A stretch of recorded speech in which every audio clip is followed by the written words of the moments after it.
Gloria a Dios. ¿Cuántos han venido con expectación? No como espectadores. Espectador es con S, expectación es con X. O sea, ¿cuántos han venido expectantes para recibir la palabra de Dios? Para recibir ese alimento espiritual tan necesario, incluso más necesario que el alimento material, es el alimento espiritual.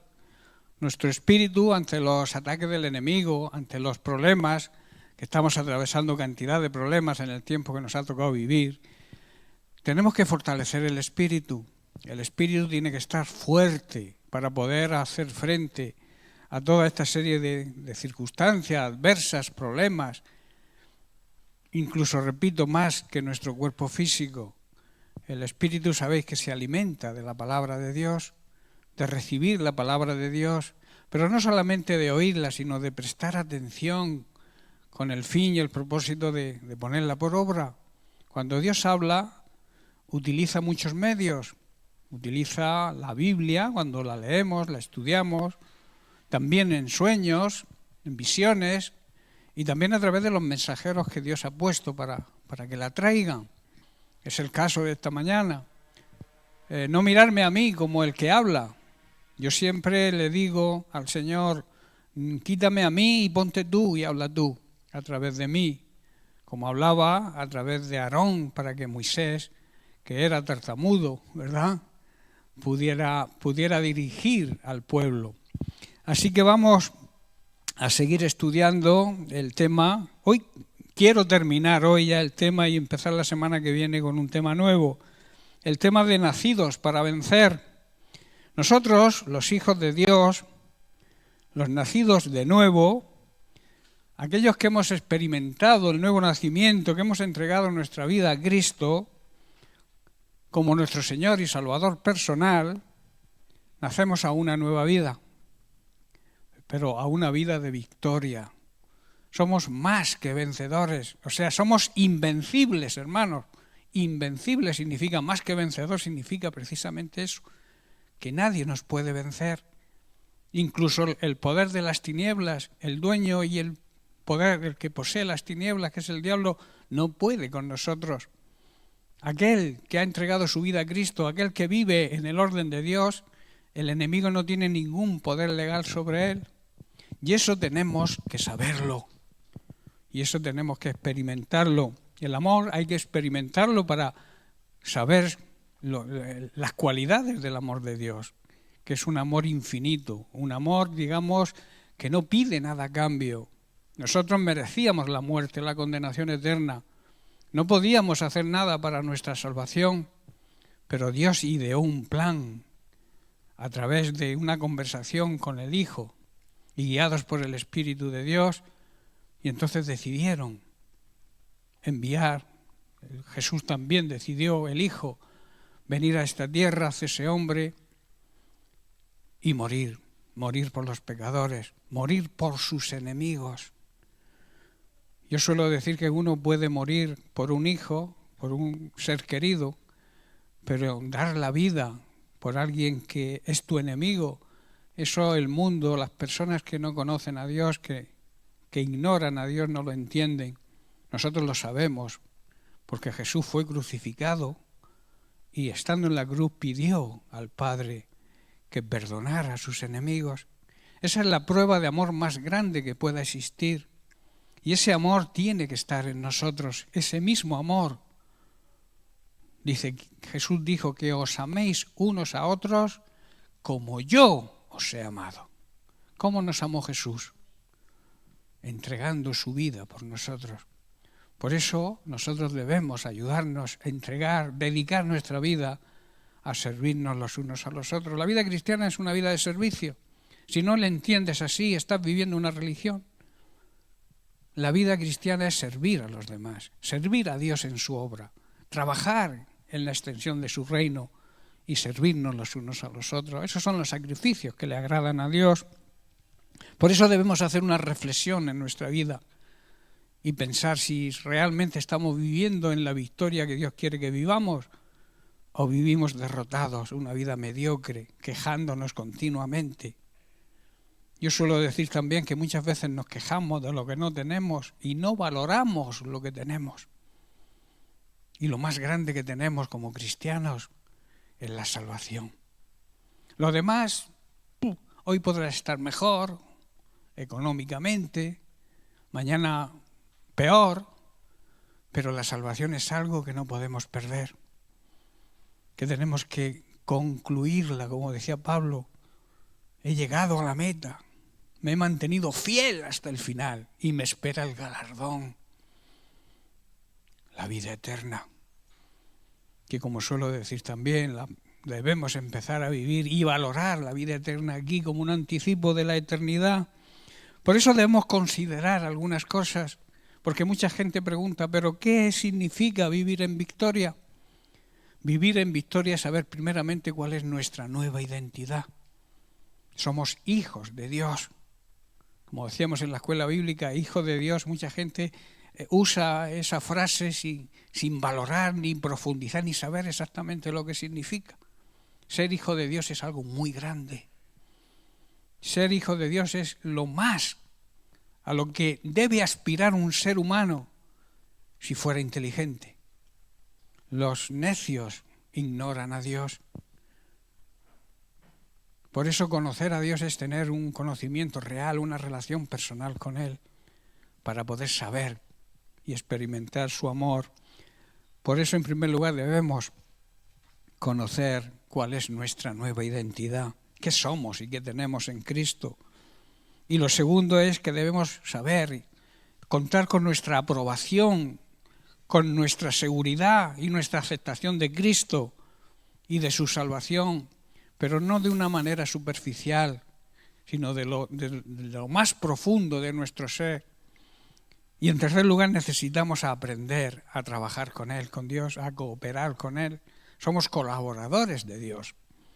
Y esto lo hacemos solamente podremos colaborar con Dios cuando nos rendimos y nos ponemos a su servicio.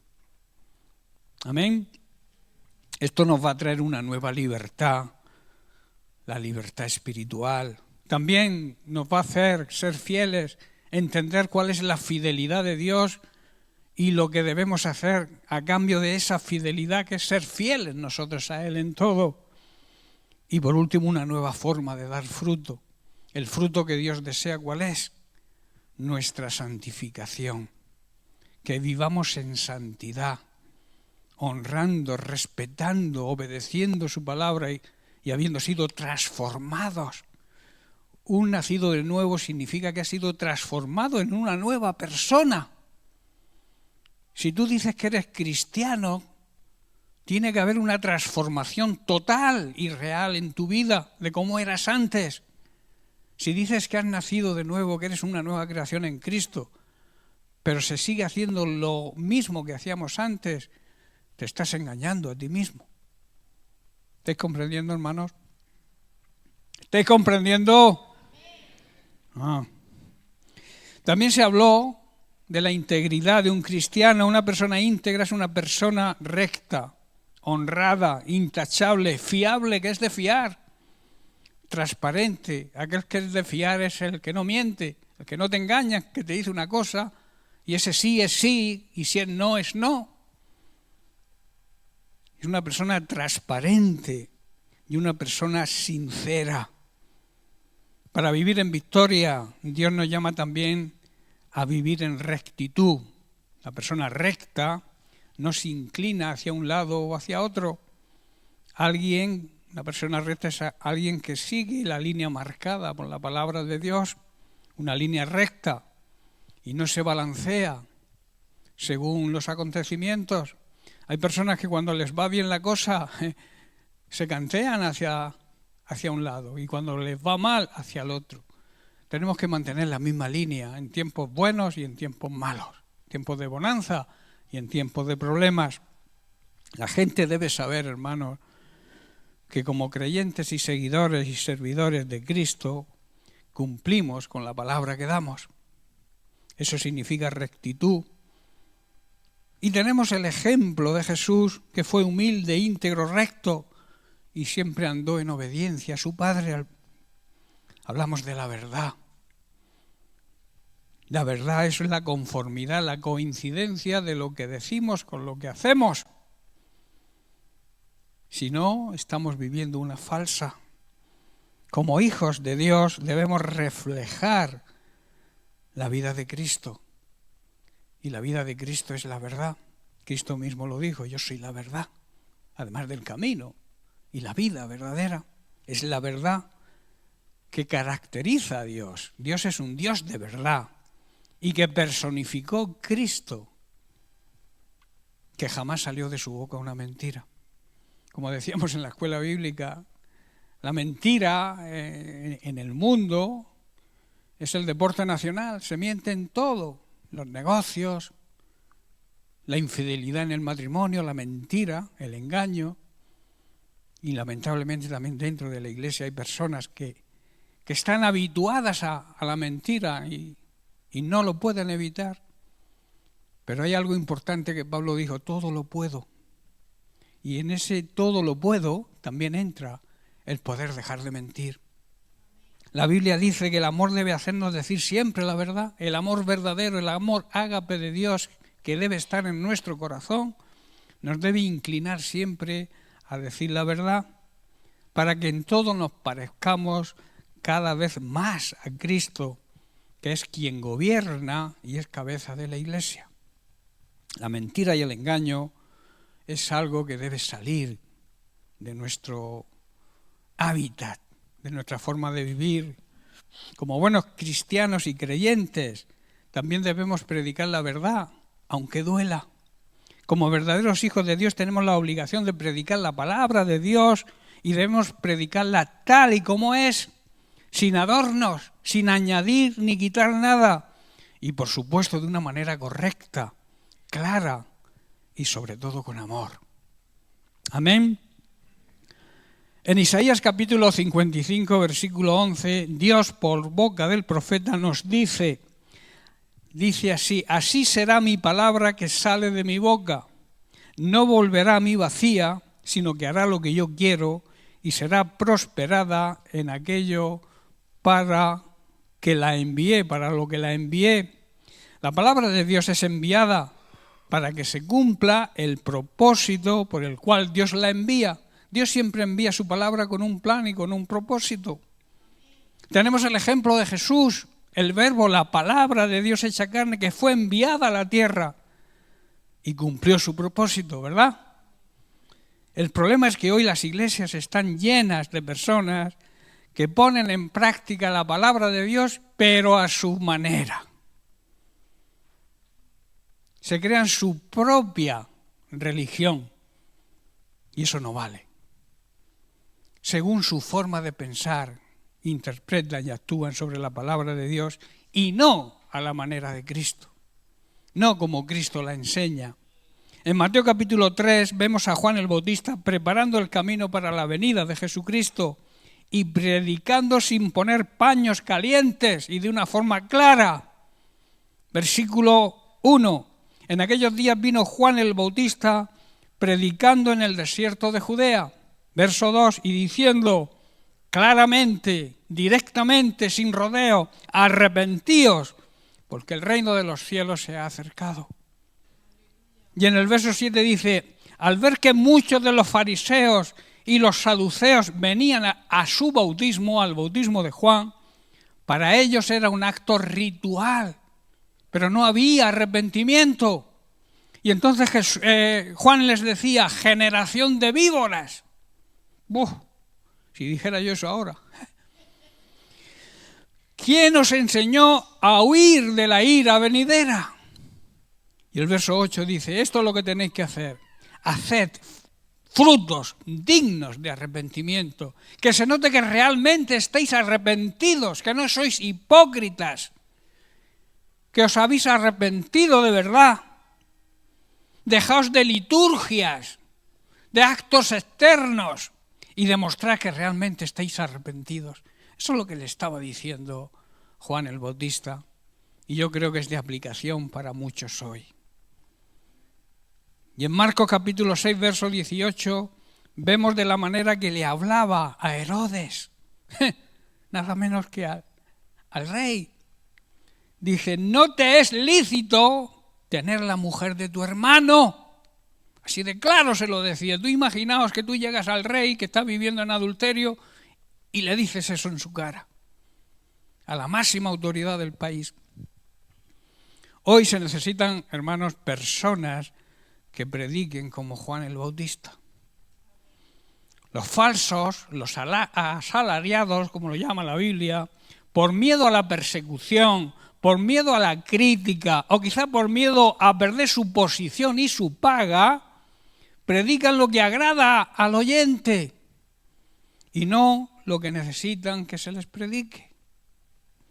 La verdad sin adulterar, la verdad pura y clara es lo que hay que predicar, aunque te apedreen, aunque te insulten, aunque te digan lo que te digan.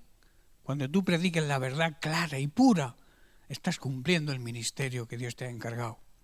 Y en Juan capítulo 10, verso 11 al 13, vemos unas palabras del propio Jesús cuando dice, yo soy el buen pastor. El buen pastor su vida da por las ovejas, su vida dedica a servir a las ovejas. Mas el asalariado, el empleado a sueldo, y que no es el pastor de quien no son propias las ovejas, ve venir al lobo, ve venir los problemas y deja las ovejas y huye. Y el lobo arrebata las ovejas y las dispersa.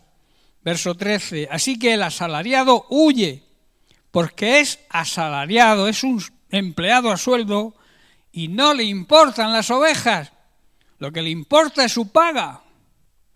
¿Estoy entendiendo? El buen pastor siempre te va a predicar la verdad. La palabra de Dios clara, pura y sin adulterar. Eso es lo que hace un buen pastor. Aunque sea criticado, aunque no agrade lo que predique, siempre te va a predicar la verdad. Aunque esa verdad en un principio te haga daño, te hiera, digamos, en tu ego, pero al final va a producir el propósito de Dios y dará fruto. Seguro. El mal pastor, el asalariado, te va a predicar lo que te guste, para que no te enfades y pueda mantener así su puesto y, como he dicho, su paga. Estos falsos ministros viven del Evangelio, tienen el Evangelio como un negocio. No viven para el Evangelio, como hace el buen pastor. Los verdaderos ministros, hermanos, son recompensados por Dios. Recordemos que Dios pedirá cuentas y dará a cada uno lo que merezca. Se hará justicia divina. Y también les cubre su necesidad. ¿Cómo cubre la necesidad? Utilizando a personas, a creyentes fieles, que entienden la palabra de Dios y reconocen que el obrero merece su salario. Amén. Amén. John Hus, mártir del siglo XV que murió en la hoguera, dijo, prefiero hacer daño con la verdad que matar con la mentira. Una frase que ha quedado para la historia, ¿verdad? El peligro de las falsas filosofías y las falsas doctrinas tenemos que tenerlo en cuenta, porque hoy existen cantidad de filosofías que a veces son disparates y también falsas doctrinas que niegan, muchas de ellas, la divinidad de Cristo. Hoy existe, hermanos, un gran peligro sobre las personas que son engañadas. ¿Sabéis por qué son engañadas? Por falta de conocimiento, por falta de querer saber cada día más de su palabra. Y son engañadas por filosofías e ideologías ideadas por mentes humanas y no según Cristo. En Oseas capítulo 4, versículo 6, Dios habla de la siguiente manera. Dice, mi pueblo fue destruido porque le faltó conocimiento. ¿Le faltó conocimiento de qué? Conocer la palabra de Dios, conocer a Dios de verdad. Por cuanto dice, y aquí está, esto es importante que lo entendamos, pero por cuanto desechaste el conocimiento, yo te echaré del sacerdocio. Y porque olvidasteis la ley de tu Dios, también yo me olvidaré de tus hijos. La consecuencia de nuestra mala actuación repercute en nuestras generaciones siguientes, nuestros hijos. Hoy el pueblo de Dios, su iglesia, está siendo atacada y en muchas partes destruida por las mentiras de estas personas asalariadas, que solo se preocupan de su bienestar. Repito, predicando lo que la gente quiere oír, para así poder mantener su sueldo, su salario, su posición. La iglesia está siendo destruida porque no hay preocupación por conocer cada vez más a Dios. No hay preocupación por aprender de su palabra. No hay una preocupación de ser un verdadero discípulo. Un discípulo es aquel que aprende del maestro. No, hay personas que no quieren saber. Se acomodan, digamos, a una posición religiosa. Van los domingos porque lo han enseñado a hacer así a la iglesia, pero no hay compromiso real. No quieren aprender quizá por no hacer. Si no sé hacerlo, no lo hago. Si aprendo, tendré que hacerlo. Porque se está perdiendo también el compromiso por el avance del pueblo de Dios, de la iglesia. Y claro, las consecuencias es que estas personas son engañadas muy fácilmente. Cualquier cantamañanas o cualquier iluminado que venga por ahí lo engaña. Y así empiezan las dudas, los cambios de iglesia y todas estas cosas. Y seguir a esas personas iluminadas, hermanos, es de necios. Donde se predica la verdad de la palabra de Dios es donde hay que mantenerse firme. Donde Dios te ha plantado tienes que mantenerte firme. Y si te dicen algo que no te gusta, aplícatelo a tu vida, que es por tu bien. No hagas como hacen los necios. Este pastor es muy duro, yo me voy a otra iglesia. Tremendo error. Dios a través del profeta Oseas nos llama y nos habla muy claro. Y también nos explica las consecuencias de andar en ignorancia. Dice, como mis sacerdotes, recordemos que nosotros somos reyes y sacerdotes. La Biblia así lo enseña. Dice, os negáis a aprender de mí, os negáis a conocerme, a tener conocimiento de mí. Por tanto, yo me niego a reconoceros como mis sacerdotes. Tremenda palabra del Señor, ¿verdad? Y como me olvidáis mis leyes, como olvidáis mi palabra, yo me olvidaré de bendeciros y de bendecir a vuestros hijos. Tremenda responsabilidad, ¿verdad?, de los padres. Podemos traer maldición a nuestros hijos, que no tienen culpa, pero por tu proceder, por no querer conocer, tener conocimiento del Señor y de su palabra, las consecuencias las pagas tú y las pagan tus hijos. Yo creo que Dios está hablando muy claro, ¿verdad? Primera de Corintios, capítulo 15, verso 33. Vemos la importancia de las relaciones personales que tenemos, que a veces nos empujan a estar en un error, a equivocarnos. Y la importancia de con quién nos relacionamos. Dice así, no se dejen engañar. La Biblia hace mucho hincapié en el engaño, porque somos personas que tendemos a que nos engañen. No se dejen engañar por los que dicen semejantes cosas. Aquí se refiere a discusiones sobre la interpretación de la palabra de Dios y la aceptación de todas estas filosofías e ideologías humanas que hoy existen. Porque las malas compañías corrompen el buen carácter. Las malas amistades y las malas conversaciones echan a perder las buenas costumbres. Y en Mateo capítulo 24, versos del 11 al 13, Jesús nos dice lo siguiente: y muchos, no pocos, y muchos falsos profetas se levantarán y engañarán a no pocos, a muchos. Y por haberse multiplicado la maldad, el amor de muchos se enfriará. Donde hay maldad, desaparece el amor. Donde hay amor, desaparece la maldad.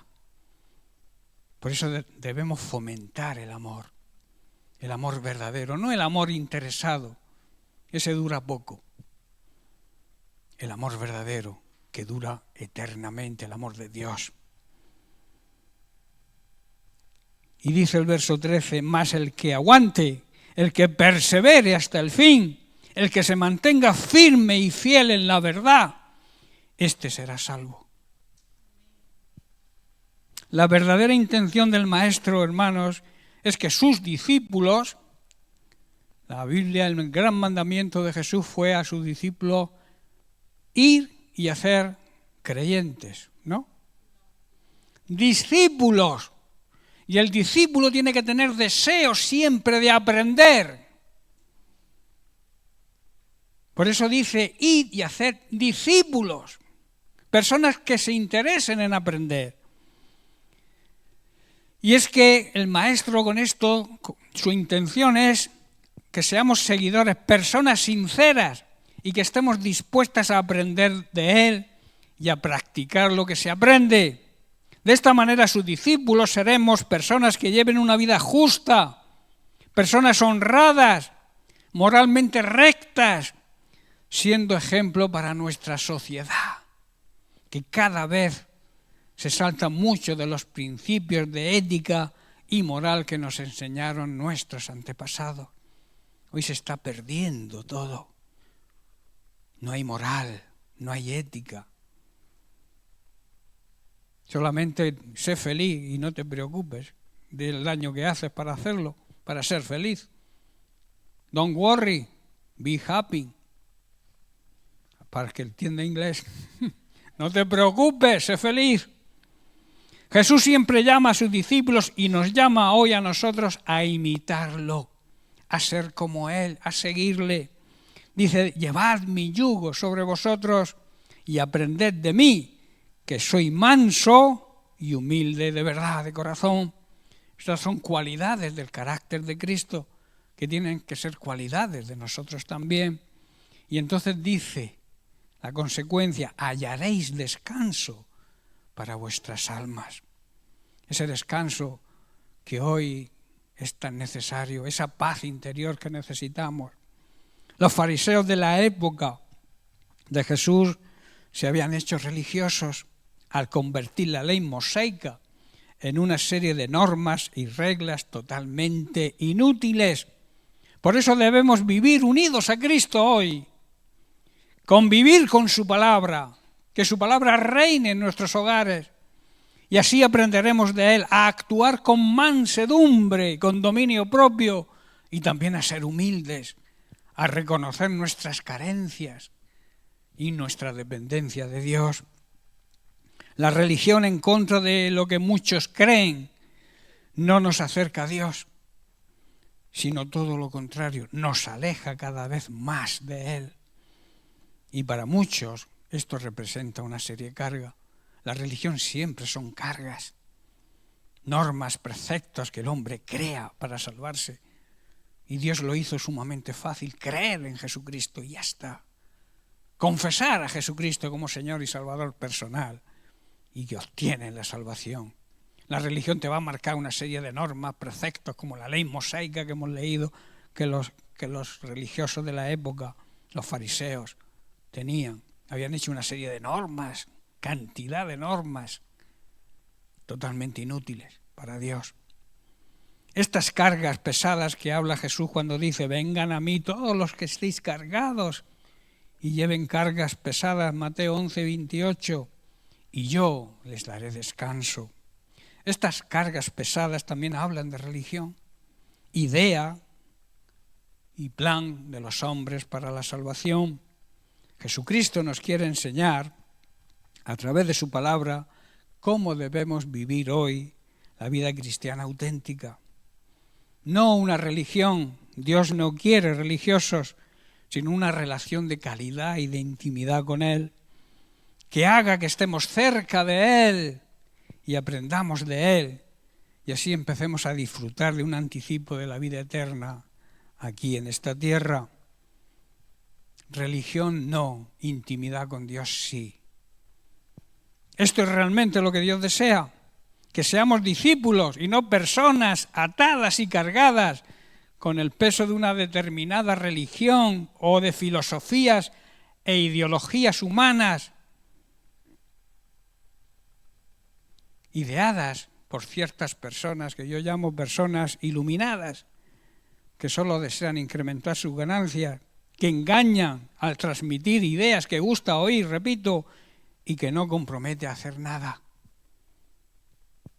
En esto andan hoy muchas personas que se creen inteligentes, pero demuestran su necedad al seguir a este tipo de engañadores. Jesús dice: conoceréis la verdad, y la verdad os hará libres.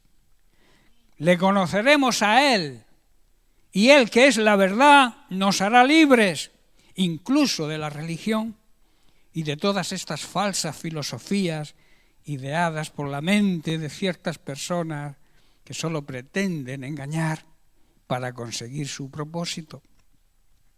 Pablo le escribe a Timoteo y en la segunda carta, capítulo 3, versículos 12 y 13, le dice el apóstol y nos dice hoy a nosotros que los verdaderos cristianos, escuchar bien, los cristianos auténticos y verdaderos sufrirán persecución.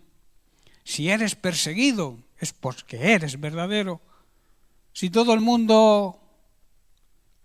todo el mundo te llevas bien en el sentido de seguir a Dios y la gente te acepta como eres porque pasas como un camaleón desapercibido en tu bloque, en tu casa, en tu comunidad.